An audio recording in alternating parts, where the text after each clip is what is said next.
So James, first of all, just take us back. How did it all come about, you actually bringing the event here?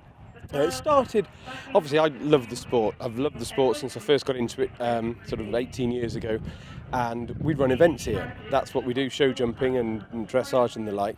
And it was actually down to the horse pairs drivers. They had a training event here, or a training sort of clinic, and it was Janet Pilling, so I blame her really. He said, you should have a national here. And I thought, we haven't got enough space and one thing and another.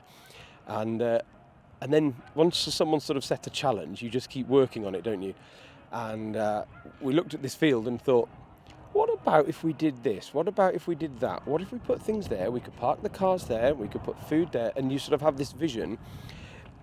And it was a great idea. When we're in March and it was so wet, marking the obstacles out, and you're thinking, this is utter lunacy.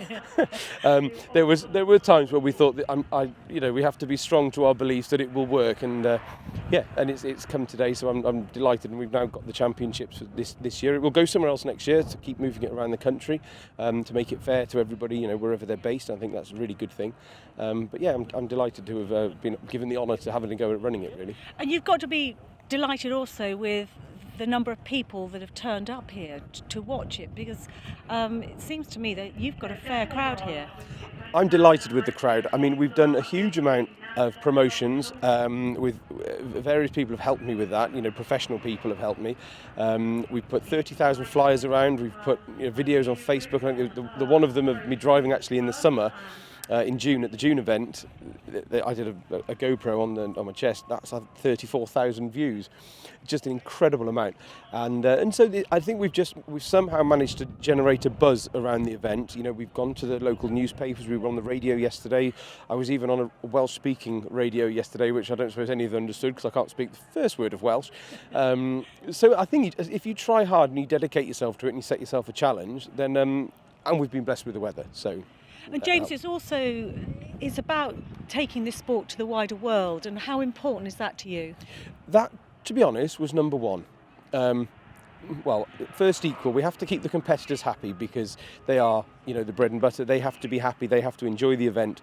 And I think, that's what we have to tick that box first. But then to develop the sport, the big picture, the strategic level of sort of 10-year plans and things like that, we need to be visible to the big wide world. And if we are inward facing, some things are an awful lot easier being inward facing because you don't have there's a lot less hassles when you're like that, but actually we need to be outward facing, and we need to be big and bold and brave to be outward facing and deal with the hassles that presents along with it, and just say, but if we don't do that, we're going to die. We have to be outward facing. And I mean, I'm lucky enough to spend a lot of time talking to riders, drivers, riders and eventing, people that spend most of the time in the saddle, and when they come on the carriage and see what we do, it's not just me. I say, look, I just do the same as all the other team drivers, not quite as well as most of them, but still, they're just amazed by it. The link between the ridden skills and the driven skills are so close.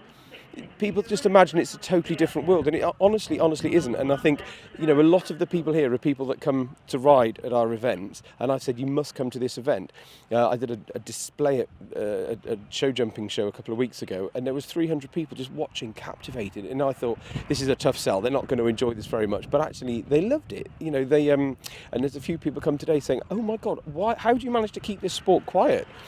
How have you kept this a secret? Why do we not know more about it? And I said, well, there's a lot to organise with an event, and I understand that, but we have to just keep trying. And even if there's someone else on the organising committee that's to do with promoting it, that is what we need. And I actually think, truthfully, across all the disciplines, we need people in carriages, whether they're doing this, whether they're doing BDS, whether they're doing private drive coaching or whatever. We need to get them into the sport, and I think it's very easy for our industry to splinter off into our little segments, but actually we've all got driving horses, we've all got harness, and actually there's an appetite for that, and everyone will find their own way. With the attelage as well, all of us have to be outward facing, and once we do that, we actually present a world of opportunity for the riders to come into, and non-riders, but mainly the riders, to say, hey, do you know what, there's so many things I can do now. I can't ride, or I don't want to ride. There's a whole load of opportunities for them. And we only have to look what's just happened with the GB parroting bringing home a bronze medal in the World Championships.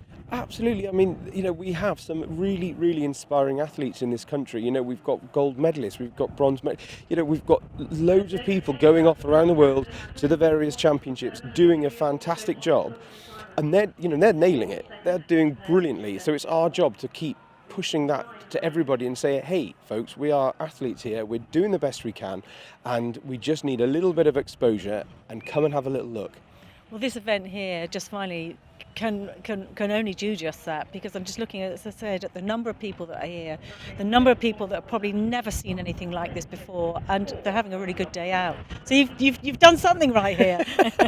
Well, I have to say, I got a lump in my throat when I walked down to the field just a few minutes ago, and I stood back and I'm never not quite happy till it's all finished, and you just want it all to sort of go without any sort of disasters or anything. But there's people here. They're watching our sport. They haven't come for any other gimmicks. They've come because of the driving. It's here. It's not a sideshow, and sometimes it works really well as a sideshow at country fairs.